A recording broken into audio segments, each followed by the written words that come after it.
बात को याद रखें, जिंदगी में सफल होने के लिए सभी सपने सजाते हैं, पर सपने वे नहीं होते जो हमें नींद में आते हैं। अरे सपने तो वे होते हैं जो हमें नींद ही नहीं आने देते। तो आइए दिखा दें दुनिया को हम में है दम, और मंजिल की तरफ बढ़ाएं हम अगला कदम। तो बच्चों, चौथा प्रश्न हमारा कहता है, दो परिमेय संख्याओं का गुणनफल ऋण 6/7 है। यदि इनमें से एक संख्या ऋण 8/5 है तो दूसरी संख्या ज्ञात कीजिए। तो इसका सलूशन क्या होगा, इसका हल क्या होगा, ये देखते हैं। तो मान लिया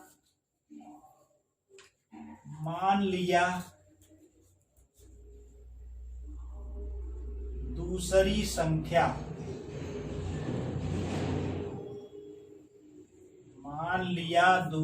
संख्या बराबर x।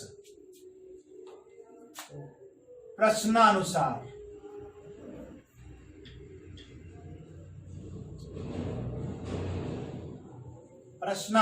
हमारा प्रश्न क्या कहता है कि दो परिमेय संख्याओं का गुणनफल इतना है, यदि इनमें से एक संख्या ऋण 8/5 है, दूसरी संख्या को हमने x मान लिया है।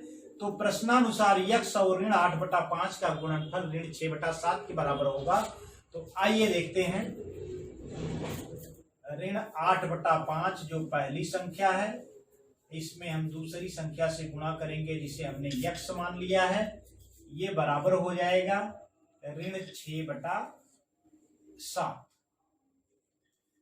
तो आइए इसको सरल कर लेते हैं।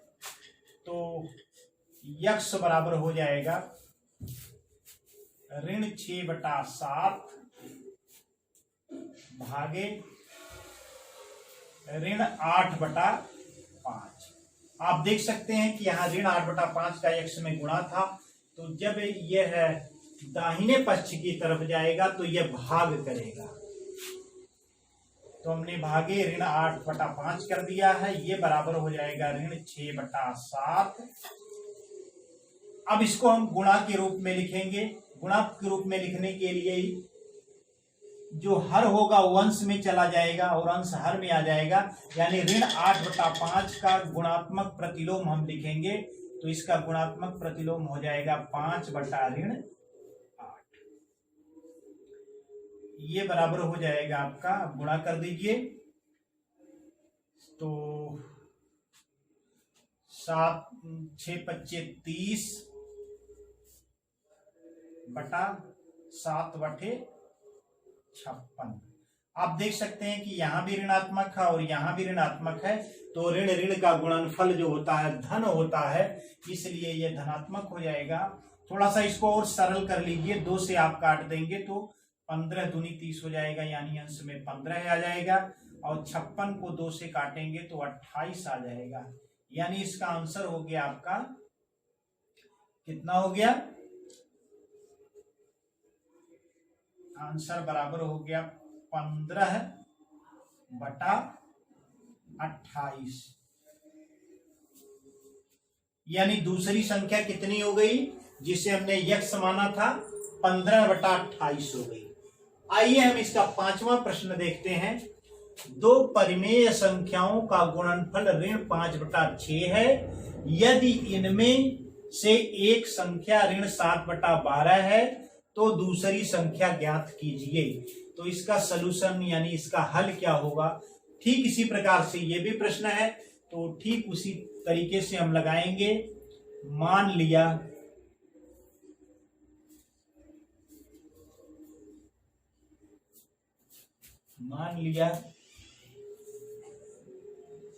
दूसरी संख्या बराबर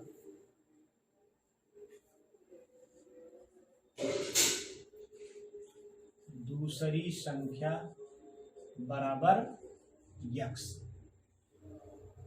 प्रश्नानुसार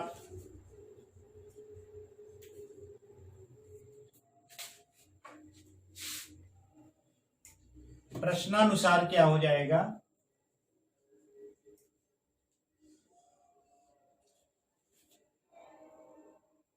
ऋण 7/12 यानी पहली संख्या गुणे यक्स यानी दूसरी संख्या बराबर। प्रश्न कहता है कि दोनों का गुणनफल ऋण 5/6 है, तो इसको हमने ऋण 5/6 लिख दिया। आइए इसको सरल करते हैं। यक्स बराबर हो जाएगा ऋण 5/6, यहाँ पे ऋण 7/12 गुणा कर रहा है बाएं पक्ष में, तो दाहिने पक्ष में ले जाएंगे तो ये भाग करेगा, तो ये हो जाएगा भागे ऋण 7/12।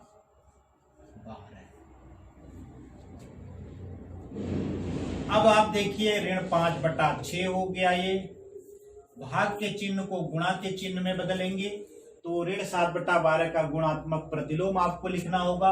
इसका गुणात्मक प्रतिलोम क्या होगा, इस भिन्न को ही आप पलट दीजिए, 12 को अंश में कर दीजिए और 7 को हर में कर दीजिए, तो ये हो जाएगा 12/ऋण 7।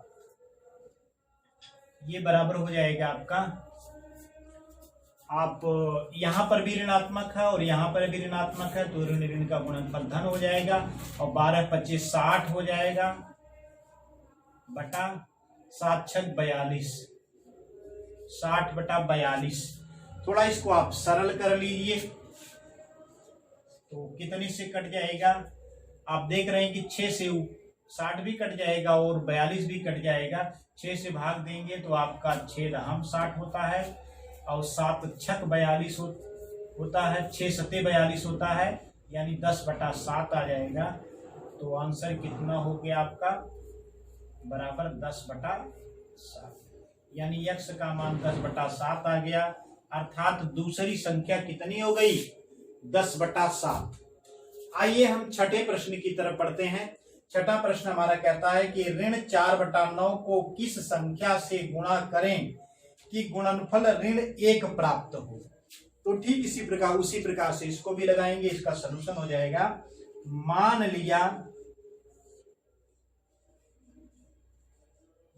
लिया यक्स से गुणा करने पर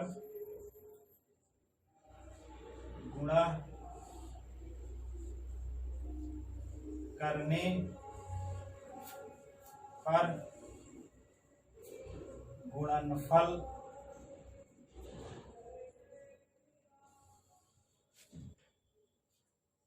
ऋण 1 हो जाएगा। ठीक है, हम यहां पे सुविधा के लिए देखिए सब में यक्स मान रहे हैं। आप XYZ ABCD का ख ग आदि कोई भी मान सकते हैं, तो सुविधा के लिए हम यहाँ पे यक्स ही मान रहे हैं। तो आइए देखते हैं प्रश्नानुसार।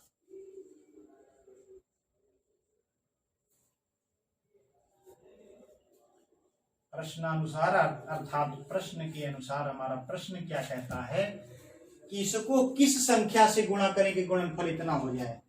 तो हमने कहा था कि मान लिया यक्स से गुणा करें, तो प्रश्नानुसार हो जाएगा ऋण 4/9 गुणे यक्स बराबर ऋण 1। क्योंकि हमने मान लिया यक्स से गुणा करने पर ऋण 1 हो जाएगा, तो हमने यक्स के गुणा करके ऋण 1 लिख दिया।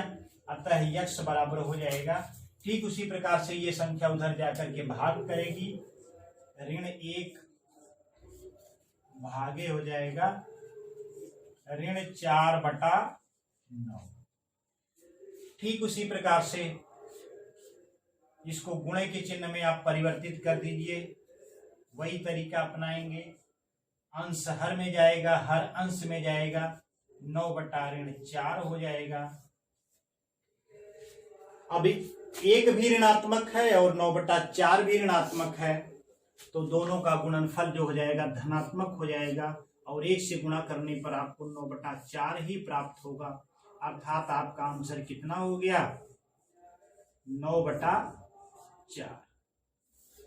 तो ये आपको आंसर प्राप्त हो गया। अर्थात 9/4 से गुणा अगर हम करें इसमें, तो हमें गुणनफल कितना प्राप्त हो जाएगा, ऋण 1 प्राप्त हो जाएगा। आइए इस अभ्यास के आखिरी प्रश्न की तरफ बढ़ते हैं हम। 8/9 को किस संख्या से गुणा करें कि गुणनफल ऋण 16/28 प्राप्त हो। तो ठीक उसी प्रकार से हम कहेंगे मान लिया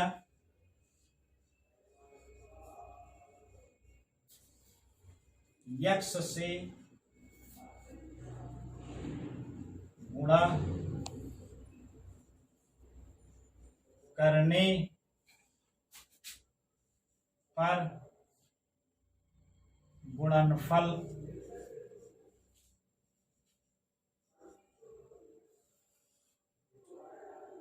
ऋण 16/28 प्राप्त होगा।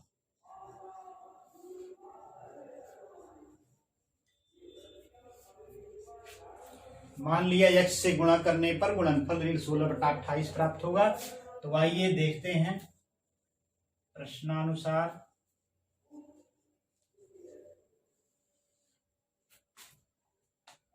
तो गुणा कर लेते हैं। प्रश्नानुसार ना भी लिखें तब भी यहां पर कोई बात नहीं है, क्योंकि हमने इस संख्या को मान लिया है। तो 8/9 गुणे x बराबर हो जाएगा ऋण 16/28। ठीक उसी प्रकार से x बराबर हो जाएगा ऋण 16/28 भागे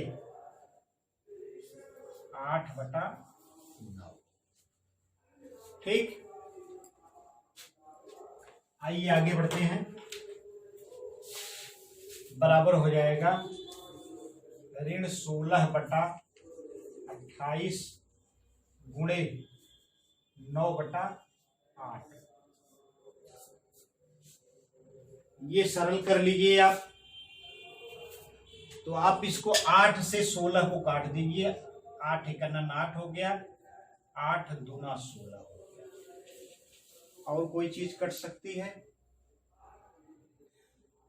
चलिए आगे देखते हैं। 9 दूना 18 हो गया बटा 28। और चूंकि यहाँ पे ऋणात्मक है और ये धनात्मक है, तो जो प्राप्त होगा हमें वह ऋणात्मक होगा। थोड़ा इसको और सरल कर लीजिए। 2 से काट दीजिए तो 2 9 18 हो गया, और 14 दूना 28 होता है। ऋण 9/14 प्राप्त हुआ। अर्थात आंसर क्या हो गया आपका? बराबर ऋण 9/14।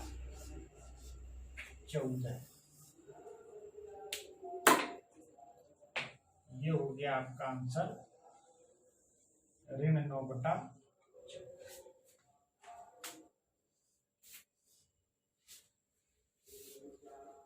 तो इस प्रकार से अभ्यास 1G के सभी प्रश्नों का हल हो गया है।